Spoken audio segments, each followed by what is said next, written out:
Hello and welcome to Theater Operations Unleashed, the monthly show that explores the ins and outs of theater operations, management, facilities, and design. I'm your host, Raymond Kent. In each episode, we will be focusing on management, operations, design, trends, and best practices in the performing arts. I hope to bring you both insights from my 4 decades in the industry, as well as engaging conversations with theater professionals about the challenges and rewards of their work. We'll also cover a wide range of topics from budgeting and scheduling to marketing and audience development, theater technology, and many other related topics. Whether you're a theater maker yourself or just interested in the industry, I hope you'll find this podcast informative and inspiring. So sit back, relax, or lean in, and let's dive into the world of theater. Welcome back, and today we are stepping into a part of the performing arts world that most audiences just never see, and most accessibility conversations never reach. We're of course talking about Backstage, the place where the work actually happens, the place where careers are built, the place where the culture of theater reveals itself, and the place where, for decades, disabled workers have been shut out, not by intention, but by design. Today's episode, we are going to cover Backstage, technical areas, and production spaces, who we designed this for, and who we didn't. So let's go there. If you walk backstage in almost any theater built before the last decade, you'll see the same thing. Fixed ladders, narrow catwalks, steep ship's ladders, control booths accessible only by stairs. Or how about mixed positions on raised platforms with no ramp? Workstations built for standing bodies with full mobility. And if you ask why, you'll hear the same answer. Spoken or implied, this is just how Backstage is. But here's the truth.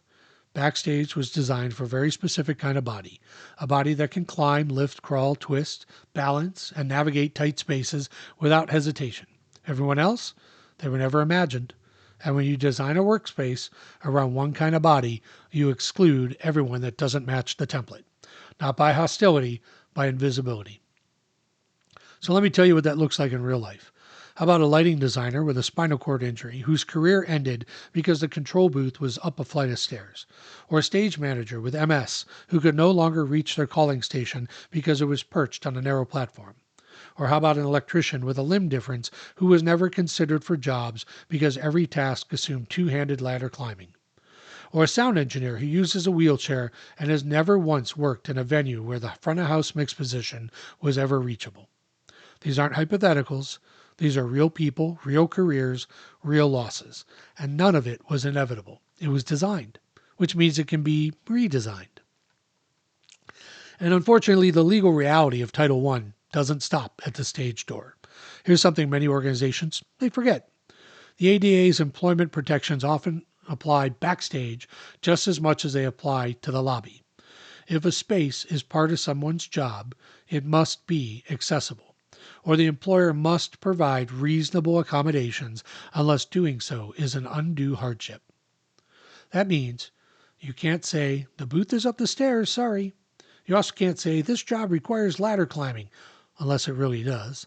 And you can't say, we've never had a disabled technician before.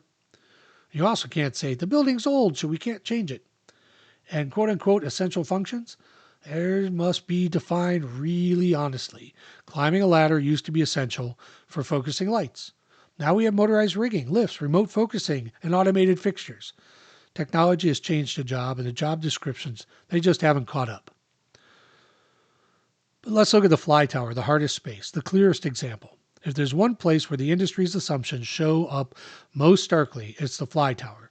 Traditionally, access to the grid and loading gallery is by a fixed vertical ladder, a steep ship's ladder, or sometimes both. Sometimes 40 to 80 feet of climbing in the dark, with vibration, and often no fall protection beyond our own grip. It's a space designed for exactly one kind of worker. But there are alternatives, personal elevators that reach the loading floor, vertical platform lifts that can be retrofitted. How about motorized rigging that eliminates the need for manual loading? Solid decking in key areas to replace open steel grating. None of this is science fiction. It's just not standard yet. Control rooms and mixed positions, these are the easiest fixes that we rarely make. Unlike the fly tower, control rooms and mixed positions don't have to be inaccessible. They just, unfortunately, usually are. Lighting booths with stairs as the only access, consoles too tall for seated operators, windowsills positioned for standard sightlines, no turning space for wheelchairs, front of house mixed positions, for example, with mixed tight layouts and raised platforms with no ramps and no space for mobility devices, no hearing loop feed for engineers with hearing loss. These are desk jobs. There's no excuse for them to be inaccessible, and best practice is simple. Create accessible routes, put in a 60-inch turning radii, console heights between 28 and 34 inches. How about ramps at the front of house platforms or adjustable seating, clear sight lines for seated operators? These are low-cost, high-impact changes that benefit everybody. And of course, we need to talk about scene shops in the paint area where accessibility meets safety.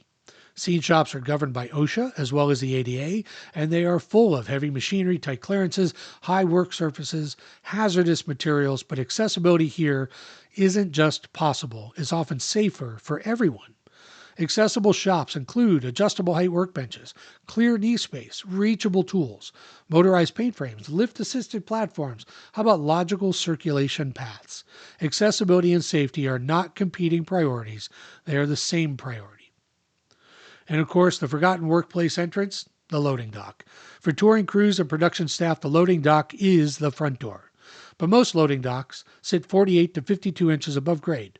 They have no ramp, no lift, and assume every worker can climb onto the dock. This is a barrier not just for disabled workers, but for anyone with an injury, fatigue, or limited mobility. Best practice and great way to approach this is to create grade level loading wherever possible. How about dock lifts or ramps? Clear, safe circulation routes undercover in case it rains or snows. You don't want a sidewalk or an accessible route icing over. Accessibility doesn't stop at the stage door. It also starts at the loading dock.